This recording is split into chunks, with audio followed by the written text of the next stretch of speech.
Sérgio Schilt, ele é presidente da Recoma, empresa especializada em pisos esportivos e toda infraestrutura esportiva, é o convidado do bate-bola dessa semana aqui do Estadão. A gente teve uma semana, mais uma semana, né, com a polêmica do gramado sintético. A gente teve o Flamengo oficialmente pedindo para a CBF para banir os gramados sintéticos do futebol brasileiro. A presidente do Palmeiras, a Leila Pereira, respondeu, né, dizendo ali que o Flamengo não tem estádio e tal. Então, voltamos a essa polêmica. Vamos lembrar que o ano que vem são 5 estádios, né, que vão ter o gramado sintético. Palmeiras, Atlético Mineiro e Botafogo, que já jogaram esse ano. Chapecoense, Atlético Paranaense, que subiram. E o Vasco vai jogar partidas lá no Newton Santos, do estádio do Botafogo, porque São Januário está em reforma. Então, 6 dos 20 clubes vão utilizar o gramado sintético. O Sérgio é um dos principais especialistas no piso aqui no Brasil. E, Sérgio, eu começo te perguntando qual a principal diferença entre o gramado natural e o gramado sintético e por que o sintético é tão criticado por alguns jogadores ou por alguns clubes? Primeiro, eu queria agradecer muito aí a oportunidade de tratar desse assunto apaixonante para nós, que é a questão da infraestrutura esportiva. Nossa empresa se dedica a isso há 46 anos e nós trabalhamos com 40 modalidades diferentes, sendo uma das mais importantes o futebol. Nós precisamos limpar essa conversa do ruído, né? Tem muito ruído de paixão nesse negócio, né? Ou seja, torcedor de um lado e torcedor do outro, apesar de serem presidentes de clubes, trocando disputas pela vencer a discussão, quando, na verdade, isso é uma coisa... O gramado sintético natural é uma coisa que tem que ser, na nossa opinião, ser tratada tecnicamente.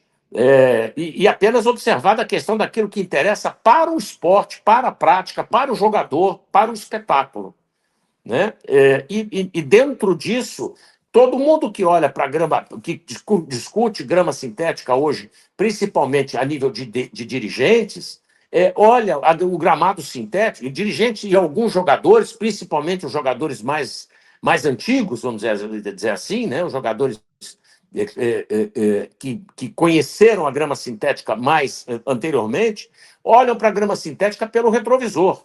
E estão olhando e comparando e analisando gramados sintéticos baseado em tecnologias de 7, 8, 10, 6 anos atrás, ou, no mínimo, esses novos gramados de 3 anos atrás, quando, na verdade, a tecnologia que envolve a construção de gramados sintéticos evolui na mesma velocidade que os computadores. A cada ano, a indústria vem trabalhando incessantemente, não só a Recoma, mas toda a indústria vem trabalhando incessantemente na busca do gramado sintético que se aproxime ao máximo do gramado natural em estado da arte. Mas isso com ciência, não com achismos. Porque tudo isso, todas essas evoluções são testadas em laboratório e em campo para oferecer aos atletas as melhores condições de prática, as melhores condições de uniformidade no gramado, as melhores condições de drenagem, de absorção de impacto, as melhores condições de atrito, de rolagem de bola, e tudo isso testado por equipamentos cientificamente desenvolvidos. E isso tira a discussão da paixão, da gozação ou da depreciação do que o outro tem ou deixa de ter. Um tem estádio, o outro não tem estádio. Um tem, enfim, um é campeão, o outro não é campeão. E essa discussão ela acaba ficando muito contaminada. A indústria, como um todo, vem trabalhando longamente para desenvolver o melhor gramado sintético e vem conseguindo. Hoje, o gramado sintético ele já não é mais um gramado sintético. Eu diria que 60%, 70% daquilo que está hoje num gramado sintético já não é a grama. Nós temos hoje o amortecedor de impacto que vai embaixo, nós temos o enchimento, que hoje pode ser feito com 3, 4 tipos de produtos diferentes, como palha de arroz, cortiça, fibra de coco ou outras fibras naturais que trazem muita naturalidade para o gramado sintético. E também é uma falácia dizer que os campos, os bons campos, tanto da Europa quanto daqui, são gramados 100%, puristicamente falando, naturais. Não são. Os gramados europeus, em sua grande maioria, são gramados híbridos. Eles têm 40% de fibras sintéticas que dão o reinforcement do gramado, que aumenta a sua durabilidade. Assim como o gramado do Corinthians também não é um gramado 100% natural, o Maracanã não é um gramado 100% natural, o próprio CT do Flamengo tem um gramado que é híbrido também, tem mais ou menos 20% de fibras sintéticas aplicadas sobre a grama natural. Então, dizer que um gramado natural, ele é 100% natural hoje, é quase que uma falácia, mesmo no mercado europeu. Ele parcialmente é sintético também. Então, assim, e assim como grandes jogadores como o Jorginho, o Léo Pereira e outros tantos, que declararam que, às vezes, é muito melhor você jogar num gramado sintético, nem que não seja da última geração, nós já estamos na 6ª geração de gramado sintético, evoluindo para a 7ª, é muito melhor você jogar num gramado sintético de boa qualidade do que jogar num gramado natural, que é um gramado sofrível, como alguns que nós tivemos vendo este ano, nessa temporada. Por exemplo, a discussão que surgiu no estádio do Bahia, ou no Ceará, ou mesmo na época das chuvas lá no Sul. E, enfim, gramados que tiveram problema e não apresentaram um gramado natural em estado da arte, que é aquele que é muito mais possível somente nos grandes eventos, nas Copas, nos Pan-Americanos, nos campeonatos de poucos jogos e de muita importância e muito dinheiro no seu financiamento. Outra coisa que é importante considerar. Quando você fala do retrovisor. Pode falar. Pois não, só para finalizar, outra coisa que é muito importante e que os dirigentes precisam levar em consideração é que os negócios precisam ser sustentáveis em todas as direções. E quando você fala em sustentabilidade, nada mais sustentável hoje, em comparação, do que um gramado sintético, ou um gramado parcialmente sintético, do que um gramado natural. O gramado sintético é muito mais sustentável em todos os aspectos, inclusive o mais importante, um dos mais importantes, que é da performance esportiva e também do aspecto econômico, a sustentabilidade financeira dos empreendimentos. Como você fala em olhar para o retrovisor, né? Os gramados, por exemplo, desses clubes que eu citei, né, da Série A, eles não são dessa 6ª geração, são gerações anteriores. Nós estamos falando, por exemplo, do gramado do Atlético Paranaense tem 10 anos. Né? De lá para cá, muitos desenvolvimentos aconteceram em fibra, em enchimento, em absorção de impacto, em irrigação, ou vamos dizer, resfriamento. Tudo isso aconteceu, muitos desenvolvimentos aconteceram de lá para cá, do Atlético Paranaense. Ou mesmo do Palmeiras, que tem 7 anos o gramado. Né? O gramado já é de 2 gerações para trás. Apesar de ser um gramado, em geral, de boa qualidade quando instalado. Tá certo? Hoje já é diferente. Hoje ele já tem um gramado que tem 7, 8 anos, não é? Então tem que levar em consideração o tempo de uso. Neste mesmo período, o Maracanã deve ter trocado o seu gramado, trocado por um novo gramado, pelo menos 10, 12 vezes. Se você falar do Morumbi, ele deve ter trocado o seu gramado por umas 6 ou 7 vezes nesse mesmo período, por um gramado novo. E nós estamos falando do gramado do Palmeiras, que é o mesmo há 7 anos atrás, nós estamos falando do Atlético Paranaense, que é o mesmo há 10 anos atrás, nós estamos falando do Atlético Mineiro, que tem 2 temporadas, nós estamos falando do estado do Botafogo, que tem 3 temporadas. Nenhum gramado natural resiste a 3 temporadas com boa qualidade. Esses clubes talvez não devessem também fazer uma atualização, você acha, Sérgio? Até para evitar essas críticas de que o gramado tá ruim, o gramado sintético tá ruim. Você acha que eles deveriam fazer essa atualização ou não seria necessário? Todos eles têm plano. O Atlético Paranaense tem plano de trocar o gramado, o Palmeiras também tem plano de trocar o gramado, todos têm plano de substituição do gramado. O que no gramado natural, esse teoricamente natural, ele tem substituição. O Maracanã, por exemplo, tem 2 gramados reserva plantados, aguardando para poder fazer a substituição periódica. Isso é uma coisa que ninguém considera o aspecto ambiental disso, por exemplo. né? A questão ambiental. O gramado sintético consome muito menos água, não consome adubo, não consome energia para fazer fotossíntese artificial, não consome a quantidade de mão de obra que exige um gramado natural, 5, 6 homens para cuidar de um gramado, né? O gramado natural, com um profissional, você realiza um show hoje e amanhã faz a final do campeonato e vice-versa, num gramado sintético, né? E mantendo uma qualidade bastante razoável. E também, até mesmo a falácia da questão da saúde do atleta foi para o ralo com os novos testes, as novas pesquisas que foram feitas. Nós temos pesquisas atuais demonstrando que, nos últimos anos, os gramados sintéticos ofereceram mais, em média, 14% a menos de contusões do que os gramados naturais. Isso são contusões, da maioria delas, próprias do esporte e não do piso em si. O Flamengo, um dos argumentos do Flamengo é questão até de custo, né? O Flamengo diz que não é justo ele gastar muito mais. Você até falou que o Maracanã tem 2 gramados reservas, deve ser um custo alto manter isso, né? E enquanto que o gramado sintético custa menor. Eu sei que difere valores, né? Não tem como a gente ter um valor, mas qual a diferença de para você ter uma manutenção de um gramado sintético, você gasta quanto menos? Assim? Se você não considerar o custo de implantação e considerar só o custo de manutenção, é absurda, abissal a diferença. É de um funcionário para 6. Um gramado natural consome 20 mil litros a 30 mil litros de água por dia. O gramado maduro, porque um gramado novo são 50 mil litros de água por dia nos primeiros 30 dias. E essa água não é possível fazer com água de reuso. Nem sempre a água de reuso tem a qualidade suficiente para não contaminar o gramado. Mas mesmo que tivesse, não tem como você acumular esse volume de água apenas das chuvas.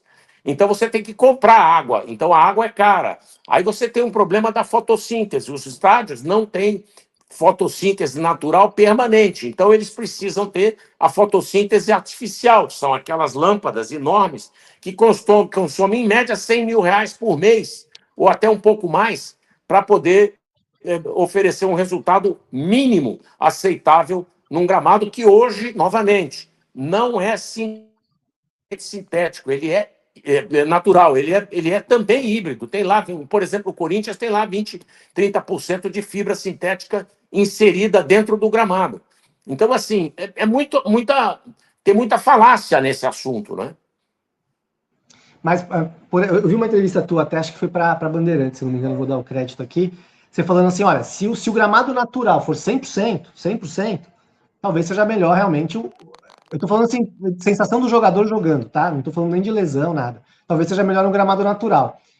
Mas é quase impossível você ter um gramado 100% natural, né? Sem ter nenhuma falha, né? Muito bem. O gramado, novamente, eu costumo dizer, o gramado natural em estado da arte, aquele que é possível fazer para as grandes competições, Copa do Mundo, Jogos Pan-Americanos, ou esses jogos que aconteceram em Doha agora, os caras ficaram 3 meses preparando um gramado para poder fazer 3, 4 jogos. A Conmebol, ela beleza. prepara o gramado da final da Libertadores. Final da Libertadores, a Conmebol pega o estádio vários dias, né? Nessas condições, sim. Agora, como é que fica a questão do uso desse gigante que é o estádio para financiar com 1, 2, 3 jogos por ano? Como é que é isso? Ou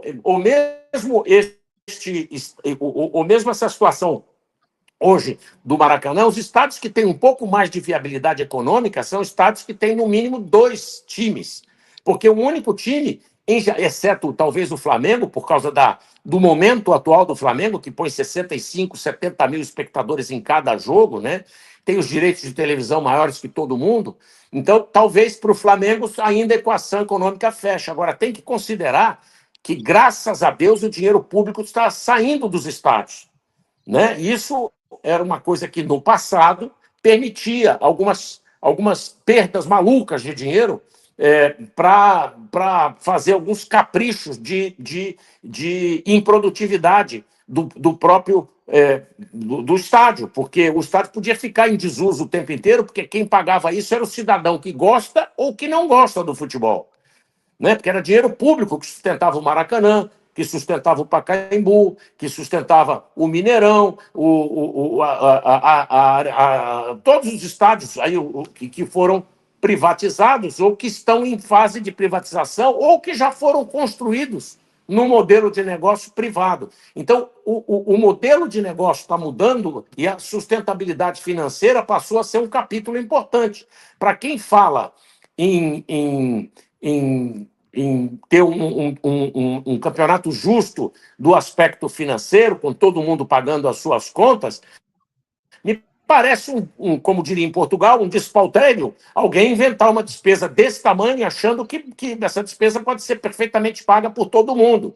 Tem clubes que têm dificuldade de se sustentar em qualquer modelo de negócio. Num modelo de negócio que exige um investimento absurdo para você ter uma grama natural, para oferecer um mínimo de qualidade no jogo, a questão financeira começa a ficar relevante, né? Mas, falando aqui da questão meramente técnica, a indústria está trabalhando para poder conseguir, para perseguir o gramado natural em estado da arte. Isso nós temos nos aproximado cada vez mais. Cada vez mais os novos gramados são muito próximos e eles são testados cientificamente. Para fazer a entrega de um gramado com a certificação FIFA, ele passa por 15 testes diferentes de planicidade, drenagem, rolagem de bola, o kick da bola, a rotação, o teste laboratorial do próprio fio que é utilizado, do enchimento que é utilizado, do amortecedor de impacto, do composto, para que ele ofereça absorção de impacto suficiente para oferecer segurança para o atleta e não interferir na velocidade da bola, do kick da bola ou da rolagem da bola. Né?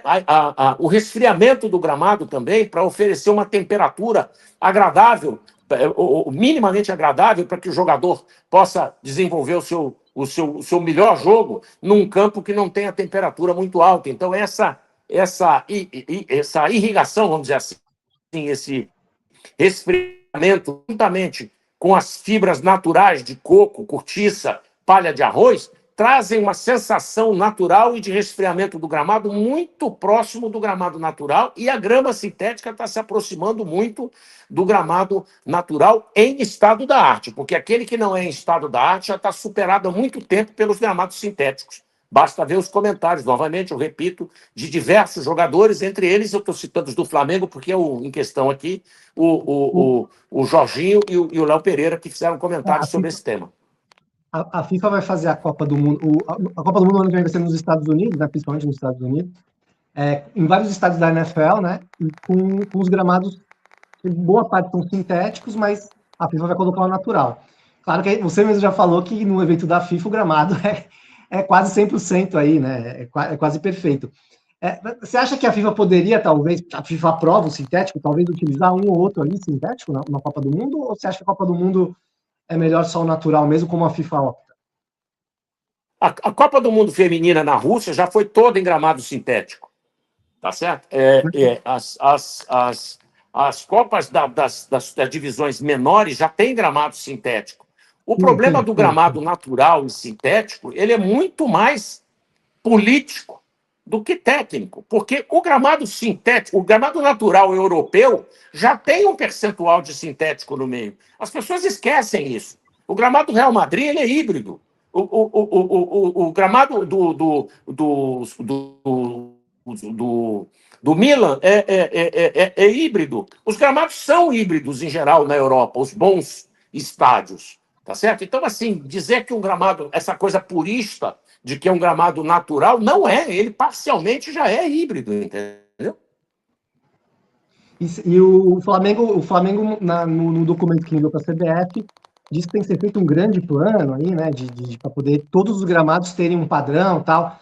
Você acha possível 20 estádios ou 40 se a gente aumentar para a Série B? Um pouco menos de 20, porque tem times que jogam no mesmo estádio. Não tem a menor dúvida de que isso é terreno na Lua que estão tentando vender. Porque não se sustenta. Aí tem um dos lados que não se sustenta, que é o financeiro. E técnico também. Veja, essa discussão aconteceu e ficou muito emblemática no Atlético Mineiro. O Atlético Mineiro fez um estádio novo, um investimento imenso, e eu participei da discussão lá atrás, quando se discutiu se ia colocar híbrido, se ia colocar natural ou sintético. E aí, por força de um ou dois jogadores desses mais antigos, acabou se optando pelo gramado natural. Foi um desastre. O primeiro jogo parecia uma pelada de várzea, por infelicidade. Choveu e deu uma série de problemas. E depois, durante toda a temporada, o Atlético Mineiro sofreu com má qualidade do gramado do estádio absolutamente novo. E aí o Atlético Mineiro tomou a decisão de colocar um gramado sintético para oferecer condições mais adequadas de prática nos seus mandos de jogo. Então, o Atlético Mineiro é o melhor exemplo de que se testou o modelo do gramado natural e ele se mostrou quase que inviável se você precisa considerar todas as variáveis de sustentabilidade, né? A sustentabilidade em termos de tempo para cuidar do gramado, porque uma coisa é o sonho de um gramado que você sonha ele em estado da arte, corre atrás para tentar realizar, que foi o que o Atlético fez durante uma temporada inteira e não consegue, porque ele não tem a insolação correta, né? O gramado, o projeto não oferece a insolação no gramado para fazer a fotossíntese correta. Nem todo mundo tem o dinheiro que o Real Madrid tem para fazer um gramado que você trata o gramado melhor do que muitas pessoas, né? Você tem as bandejas que saem de cima, vão para baixo, e embaixo tem célula fotoelétrica artificial, irrigação artificial, adubação, tem engenheiro agrônomo permanente, ar-condicionado para o gramado, embaixo do gramado. Quer dizer, quem pode financiar uma coisa dessa para ter um gramado em estado da arte? Só mesmo quem tem um orçamento como o do Real Madrid. Agora, quantos têm o orçamento igual ao do Real Madrid? Eu não sei se dá para encher uma mão. Nem no Brasil. Quero agradecer, Sérgio, pela conversa. Acho que é um assunto que ainda vai dar muitas entrevistas ainda nos próximos meses, essa questão do sintético, mas realmente eu acho que é muito difícil a CBF tirar os sintéticos. A curto prazo, médio prazo, vários times já estão adotando, né? Acho que realmente é algo que não deve acontecer, né? Mas um abraço, há outros Sérgio, nas outras divisões que também estão, Joinville, há outros clubes que estão fazendo modificação dos seus estádios para sintético, por causa da viabilidade econômica. O que eu queria dizer para você é que a Recoma está com 40 modalidades diferentes, trabalhando sempre no alto rendimento, com questionamentos de sustentabilidade. Nas piscinas, o problema de custo é gravíssimo. Nas pistas de atletismo, a questão de custo é gravíssima. Nos velódromos, a questão de custo é gravíssima também. Então, assim, todos os esportes têm dificuldades que precisam ser superadas para encontrar um equilíbrio técnico, econômico e de sustentabilidade. Então, assim, todos os esportes têm essa dificuldade. E o futebol não é diferente, só que o futebol é discutido com paixão, aí, e com gozação, e com outras coisas que interferem na avaliação técnica. A FIFA tem uma avaliação técnica científica, e isso precisa ser respeitado. Enquanto a gente não colocar ciência no esporte e ficar agindo como torcedor apenas, fica muito difícil a discussão, entendeu? Obrigado, Sérgio, pela conversa. É isso, pessoal. Bate-bola dessa semana. Semana que a gente volta. Até mais.